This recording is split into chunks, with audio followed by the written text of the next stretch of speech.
One top 25 team in action tonight, and we have a conversation with Zach Moss. He's the head men's basketball coach, St. Thomas Bobcats. Cascade Hoops Talk starts right now.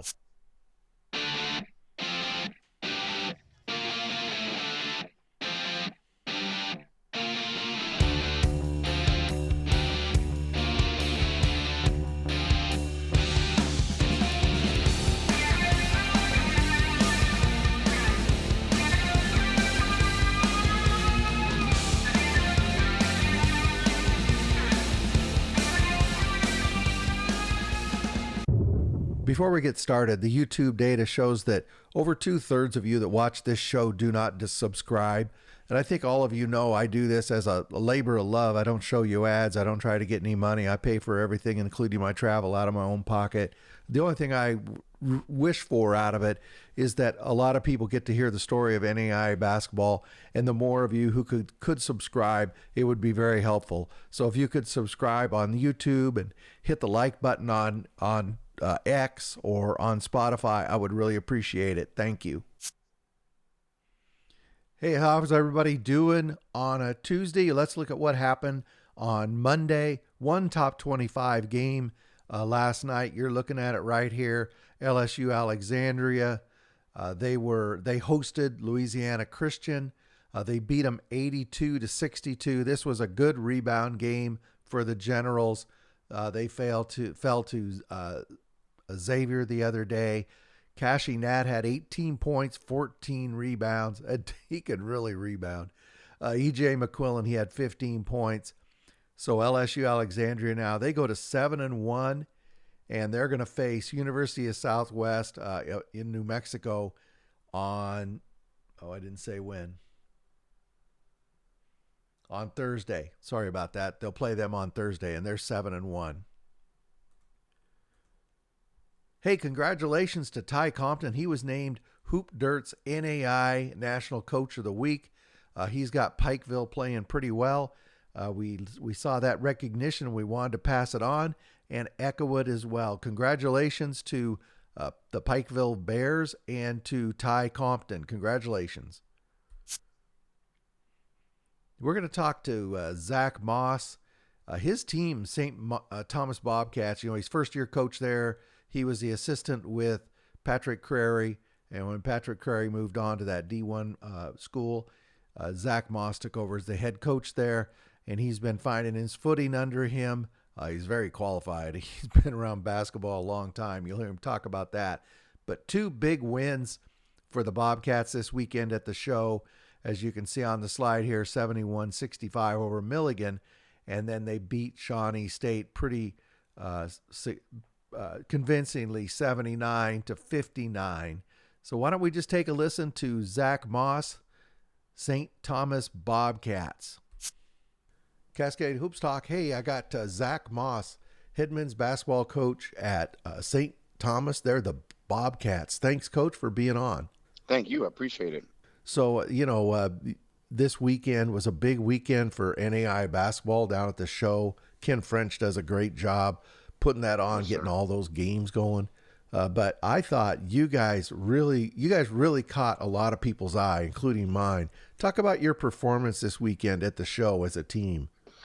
I thought we put up probably our most consistent amount of plays together that we have all season. We were down 17 the first 10 minutes of the first game, and told my guys at halftime, usually takes us being down with double digits before we play our best basketball. But we finished that last 30 minutes of that game really strong. And we played, I think, very consistent the whole time against Shawnee. So it was good to see. And a lot of that is I didn't do a good job of putting guys in the proper places with roles and maximizing their talents. And this has kind of been, 10 days of kind of doing that. So it was good to see these guys get some consistency and be able to kind of stack days. Everybody was amazed with Dallin Dean in that was the first game. I had to turn the TV. Dallon. I'm sorry. Delon. No, Delon. Yes. I apologize, Delon. I've been calling him Dallon all weekend, but Delon Dean. No. Even our home sports, they even say that to him. But I had to turn the TV down because the announcers were getting so excited. They go, he's shooting from there. He's shooting from downtown Kingsport. I mean, he really put on a show. I'm sure that's something you guys see in practice, right? Yes, He's very, some of the shots that look pretty impressive kind of are like a day-to-day thing for him. He played for us 2 years ago when we went to the Sweet 16 with Coach Crary. He Yeah. led the nation in threes at his JUCO the year prior. So what he did was very impressive, and I love to see not just the shooting, everything he did outside of that, but that is kind of what we see on a daily basis with him. He's impressive. Yeah, both he and Luberis. You just Yep, told me it. Esteban. Yeah, yep, yeah. Esteban. Both of those guys yeah. can really fill it up from three, though. Yes, they can. They're very good shooters. I want to go back a little bit. I wanted to talk about the weekend first, but Mm-hmm. you were with Coach Crary there, I think, 3 years. 3 years. Yes, sir. His whole time here. Yep. Okay, so you've been at St. Thomas. Just talk about life at St. Thomas. I understand it's a really nice place to work, and it's pretty nice weather too when it's not hurricane season. Absolutely. No, St. Thomas is a great place. I was at Ave Maria before here, and I always thought this to me was like the best job in the conference. And so when Pat got the job here and he asked me to join, I was like, this is a no-brainer. Like everything about this school is set up for you to have success. It starts with our president, our AD, who's also a football coach. I know they just lost this weekend, but they're a top 5 program. The expectation for success is here, but they also give you the resources and the opportunity for it. So it's a great place to grow as a coach, grow as a student, and grow as an athlete. Like everything you need to win is at this university. So you and I were just talking. You grew up there in South Florida. Yes, sir. Zach, when did you decide you wanted to coach college basketball? Oh, early on. Really? Early on. Yes, sir. Yep. What drew you to it? I love the game of basketball. I mean, I know I'm from South Florida, so most of us will play football. Mm-hmm. But basketball was just something that I've always loved. And I knew early, as much as I loved to play it, and I was coaching my brother and my sister's team in middle school. So like I knew back then that I just wanted to coach. So you're I'm going to say entertaining guy to watch coach, during the game. So how would you describe your coaching style, both, like practice and games? How would you describe yourself in those two situations? I would say I'm very intense and very similar in both. Mm-hmm. I coach my guys very hard. I'm very lucky that I have the players I have because they're such good people and they just put up with me. It's like I'm lucky with my wife and kids. It's kind of the same thing. But I do there's a lot of passion, but there's also I love my guys. I love our staff, everyone. So there's a high expectation to perform at a certain level all the time. But there's also appreciation for the effort that is given. So it's a good balance of that. But yeah, I'm on 10s all the time. I can't help it. Hey, there's nothing wrong. There's a ton of coaches around the country like that. There is nothing wrong with that. So, yes. Let's talk a little bit about this team. Yes, sir. Dallin, right? That's his first name. Dallin. Yep. Dallin. Yep. I am, Yes, as I get older, Zach, I'm just getting worse and worse with. I said Ken French was at Oklahoma City this weekend instead of Oakland City, so I blow everything now. But no, you're fine. Esteban and Dallin, they're the two that are kind of the headliners for you. But you've got a group of 4, those two, and then Colin Nutter, and then Sean Shore never comes off the court ever. Why is he so valuable on the court, and why do you play him so many minutes? He is like our glue guy. Okay. Sean was actually at Southeastern, and when Southeastern was winning championship, I mean, they had Riley Minix, so that's right. Yeah, that helped, right? But that was like Riley's right-hand man. And, it's funny because Sean's from my area, and he's from Estero. Him and he actually played basketball at my rival high school. So I've known Sean. Like, we had some battles at Southeastern. And then when he had a grad year, he was the first guy I recruited was him because I knew I needed a winner. I needed someone that was going to do dirty work, someone that I could hold to a high standard in front of everyone and not handle anything and not be worried about anything. And he's so valuable to us because he does so many of the little things at an elite level that allows other guys to just do the role and not have to worry about other responsibilities. So is that why he stays on the court so much? Is because he's just so consistent and is he like an extra coach on the court? Oh, absolutely. Like if you look at the first play that we ran against Shawnee in the second half, he called that. I went to go draw something up because no. Hey, let's run this because they're going to do that. I was like, all right, man, I got you. And he pointed, and I love all my guys because when I call them out, they know it, but I love when I call them out for something, and they'll point at me and let me know they got better at it. And he's running back like, yo, I told you it was going to work. And that's why I love him. He has a genuine confident. He's, genuine confidence about him to go out and do the right thing every play. I haven't asked you too much about Esteban. He's a good 3-point shooter. Talk a little bit about his game. He's your leading scorer right now. Yes, sir. Esteban's just consistent on a day-to-day basis. I've known Esteban since he was 16. He played at Riviera Prep, which is a very, very good high school, well coached by Tony Shabbat down here in the South Florida area. And then he played at Lynn. He produced at Miami-Dade College. So he's a vet. He knows how to show up every day. There's highs or lows. He's just very consistent. He's just a joy to coach. And then just say a few words about DeLon Dean. We talked a little bit about his shooting, but talk about his game, what he means to your team.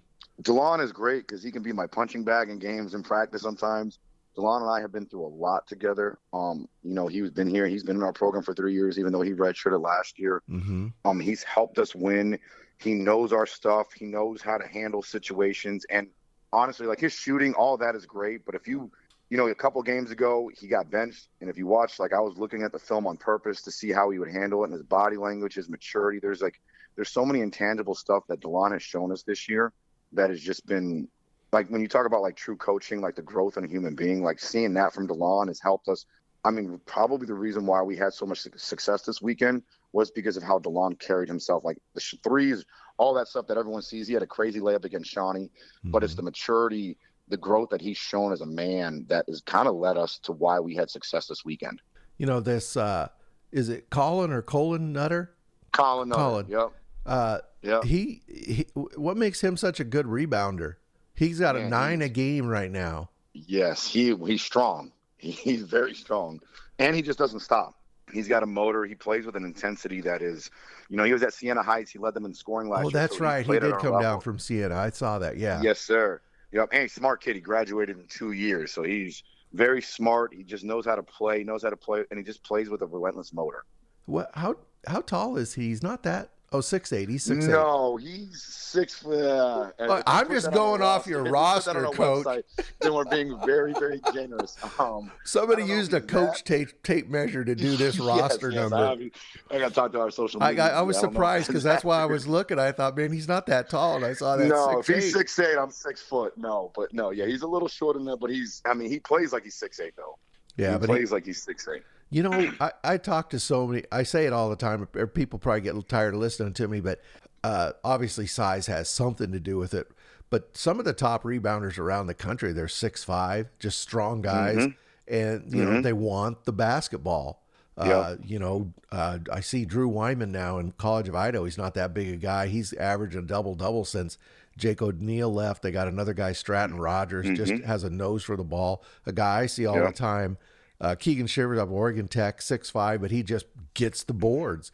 100%. And you give your take, but every time I ask a coach, it's just like he wants the ball. When I say, why is he such a... Go ahead. Yeah. No, you're absolutely right. I mean, you look at like Vincent in our conference from Kaiser, like he's a really good athlete. Oh, yeah. But his, like you said, he just has a desire to get the ball. And if you look at NAIA, Spring Arbor won with an undersized big who just wanted the ball all the time. Yeah. Like there's just like our level is kind of dominated by guys like that just like even Riley Minix, like he was big, he was 6'7", but he would play against other guys and be undersized, and what he's doing now. And you just look at those guys just want the ball. When you have that kind of motor, it translates. Yeah. Talk about Riley Minix. Something people don't. Everybody talks about Riley Minix now because he's having such a great career after college, which he deserves all the credit he can get. He's a good guy. But one thing people don't realize about him, when he was at Southeastern, he played like 38, 39 minutes a game for the whole season. And he was durable. He never got hurt. He was that guy could, man, I think that, to me, that was the most amazing aspect about him, is how many minutes he could play in the middle like that. No, he did it for 4 years. Trust me, he took 2 championships from me, so I understand. You could never get him off the floor. But yeah, but as skilled as he is, but like that is, our levels, we're so lucky to have so many of those guys that play with that motor. Like if you look like Chris Wright's teams, the Loyola team, like so many of the motor that our level plays with, really, as crazy as the talent and as elite as the coaching is, we're blessed that we get to see that on a night, like especially if you're like an NAIA junkie, like if you're watching our level, like you see that from so many teams. Yeah. I think the best example of that was Miles Burns he defended on the from Loyola, defending on the perimeter. I mean, he just ran all night. Hmm. He chased the Yeah, ball all night, and he absolutely. just went forever. You know, your conference is just loaded with different styles. I want to ask you. Yes, You it is. mentioned Vince a second ago, Miskowitz, however you say it, from Kaiser. Is No, he that's why I at just said his first name. I don't know how to say his last. is he as strong as he looks? When you watch him play, he looks extreme because he just moves guys. Yeah, he is, and he's like sharp as a knife, if that makes sense. Like he just knows how to hit you in the right spot. So he might not be the strongest guy per se in our conference because there's guys like Latavius Mitchell, who's a grown man. Yeah, he's There, I big. mean, we have grown men in this conference. But he hits you with a velocity and a pinpoint precision that just like it's almost like an assassin with how he rebounds. Yeah, he just you know oh, and the name is escaping me. Walters at Jamestown. I always said he was an effortless rebounder because he just had that Hmm. nose for the ball. And Vince is a little Yes, bit the sir. same way. You know, Yes. he's moving in the middle, he's getting the ball, he's getting the rebounds, and he just kind of moves guys where he wants them. And it just seems so effortless. It amazes me. Yeah, and there's no emotion. It's almost like like a machine Yeah. where it's like, okay, this is I got to go do this. Oh, I got to go to this angle. It's just very calculated. Like it's just like aggressive calculation when he goes to rebound. It's pretty impressive. So, Coach, shifting gears back to the Yes, sir. Bobcats, a great weekend at Kingsport.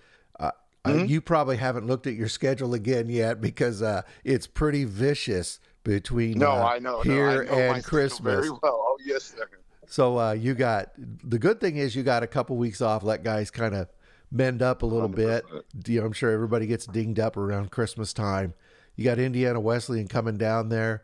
And then you're taking Yes, sir. another trip up to Michigan. Rochester Christian has had a very good year. And Uh-huh. then Madonna, obviously, they're down. Everybody knows they're playing, but you can't count them out. And you're playing in Livonia. Just I know. what do you need to do over these next three games as you get ready for the Sun? So it's really kind of not. I think we finally found our identity. I think we finally found our roles. So now, one, we have finals this week, so do well in Mm-hmm. finals. Most Mm-hmm. important thing, we have a couple days off. We're get in the weight room, kind of deal with what we do on a normal basis, and I mean, it's as simple as it sounds, just kind of stack days. Yeah. That's just like we have a plan, we have a purpose for what we're going to do over the next couple weeks, getting ready for the juggernaut, which is Indiana Wesleyan, and then like two really, really, really good programs. I know Madonna's down, but playing up there, like it's a Yeah. very I love the gauntlet. Like it's probably not smart as a first year head coach to schedule those games, but we're not. It's a great opportunity for us to go up there and if we can do what we should do for the next 2 weeks to prepare ourselves for Indiana Wesleyan, I'm confident.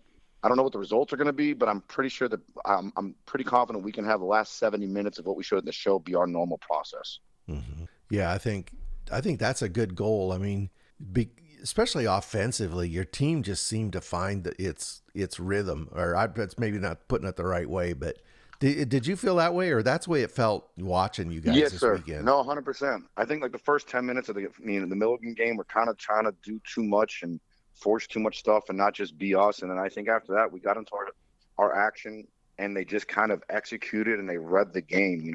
Like they were starting to think and be comfortable and play a little bit, chess instead of checkers. And that's kind of when we're at Yes. best. Yeah. I want to ask you about your coaching staff, and then I want to ask you about Yes, the Sun before I let you go. absolutely. One of the probably the most important decisions a guy makes when he takes a job, especially a first year coach like yourself, you have to surround yourself with winners. Talk about your staff and what were some of the decisions that went into that?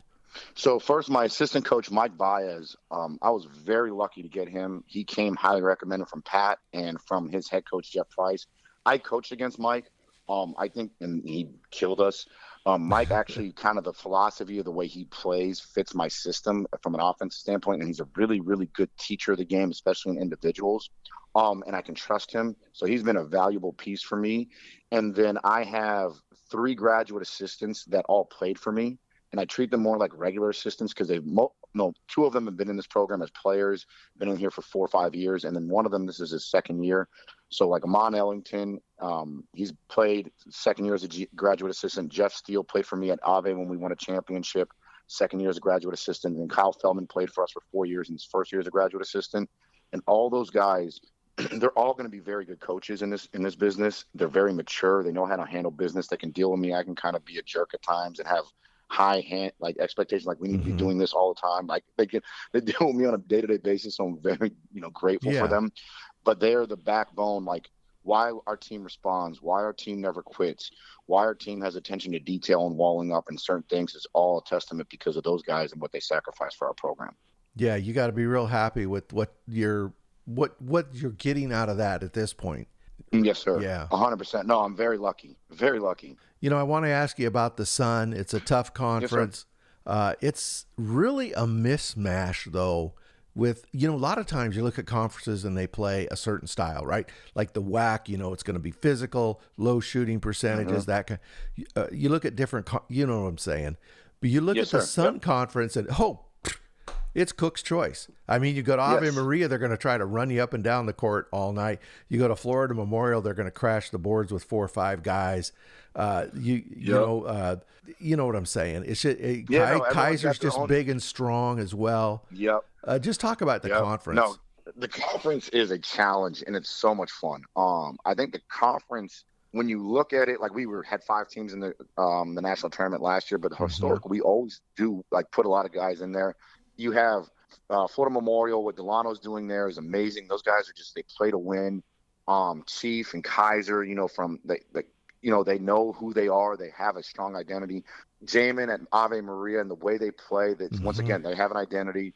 That's actually what you could say about our conference is every school, every program kind of has the identity of the mission of that individual and of that university. And that's probably why we all have success. And so if you look at how the teams are built, they're kind of similar to their university, and you kind of maximize who you are and your mission. And it sounds cliche and silly, but that's kind of why all of us have success. Okay. I think that's pretty well put. Yeah. I want to ask you, Andrew Wingreen, the new program there at New College of Florida, right now they're 0-2. I have a sense that they're going to put it together over the next few. I'm with you. Yeah. I think they're going to be another force. I voted them a little higher than everyone in the preseason. To me, that team, everyone scares me in this conference. But man, he's one heck of a coach. And that's another thing. They kind of know their culture and their identity, and they figured it out right away. And they're going to be really tough come down, in January and February. I think that's one of the smartest things that Wingreen did is he built his culture first, and then he built his team. Mm-hmm. Yeah. Yep. 100%. Yeah. And then he brought Drew Lutz down, who's won a game or two himself. Yeah. So, he's done a great job. He's a great coach. Sorry, our whole conference has guys that is another thing. You're not out coaching. You have to be on point or you're getting out coached. Yeah. Everyone, Jesse Watkins, Hudson at Southeastern, Gabe, every coach in this conference can coach at an elite level. But it's got to be fun. Yeah. Oh, it's a lot of fun. So just why we do it. Talk about from a personal level, you've been around this game for years, right? And you were always in the second chair, and now you're in that first chair. Talk about what it's like.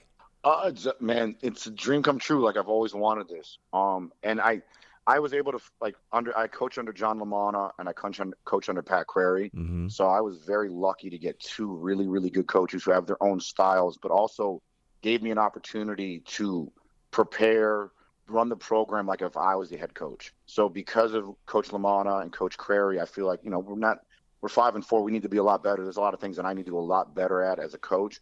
But why we are able to bounce back and certain things that we're doing well as a program is so much. I feel like I had preparation from those guys before me that I knew, all right, this is what good coaching looks like. This is how you run a program. And I've had the support of our administration from the jump, and that has helped us kind of just figure out what's best for us and do that. Mm-hmm. That means a lot, doesn't it? Yes, sir. That's absolutely really important. Mm-hmm. I said those were the last 2 things I was going to ask you, but this is the last thing I'm going to ask you. Yeah, I like to ask first-year coaches this question: what are the things that are really awesome about moving to that first chair, and what are one or two things that you're like, wow, I didn't know I had to do this, or oh, I didn't know it was going to be this way? So I'll go with the second one first. Okay. I thought I never slept before as an assistant coach, but your mind, you never turn off. There is no, even on days off, you're always like, okay, what are we doing here from a budget standpoint? From like, you're a CEO. Yep. And I kind of knew that going into it, but I don't think you feel the ramification. It's like, our freshmen that we're playing. You understand the preparation until you're actually in that position, understand that you have to deal with all these things at the same time. Like, it was easy for me to like yell at Pat, hey, we have to do this, this, and this. And he's like, well, hold on, I have to take care of this first. And he closes his office door. I might be impatient as an assistant, but now I realize how much he was doing to just make the program run an efficient level. Right. So you are like a CEO, and, calling plays, recruiting, scouting, all of that stuff is one thing, but being a CEO is a different thing. Mm-hmm. So it's just learning how to do those at a high level all the time. So I think that's been, the hardest thing, and the thing I wasn't expecting as much, what I thought I'd be a little better at. And then the first one was like just the basketball stuff. I think the basketball stuff has been the easiest transition. Yeah. Okay. Just being able to do that. Yeah. Like that's never been the issue. So it's for us, it's just like getting that and then balancing everything else. Well, Coach, I think a lot of people are impressed with what you're putting together down there.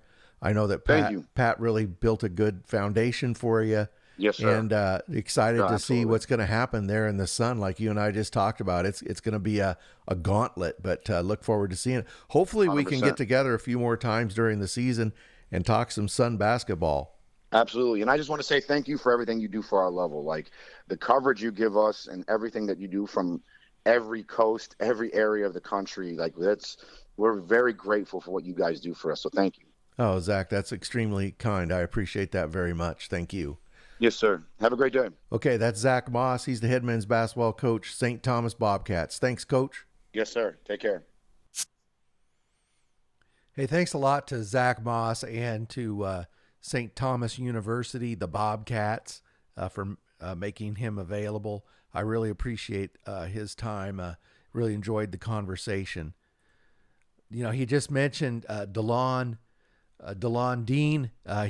We just talked about his 34 points on Friday. He was named the Sun Country Offensive Player of the Week. Kind of a testament for his performance this week. Congratulations, DeLon, for that. Well, that's all I have for you today. I really appreciate it. Tuesday is going to be another light day in the schedule, but we'll be back with you Wednesday morning. And then Wednesday, the schedule starts to heat back up, and we'll start getting conference play as well. Hey, thanks a lot to everybody who listens. Please like and subscribe. Please like and subscribe. This is Billy D. Thank you. I'm all done. Thank you very much for supporting our podcast. Please like and subscribe. Get out to your local NAIA school, because NAIA basketball is the best entertainment value in America.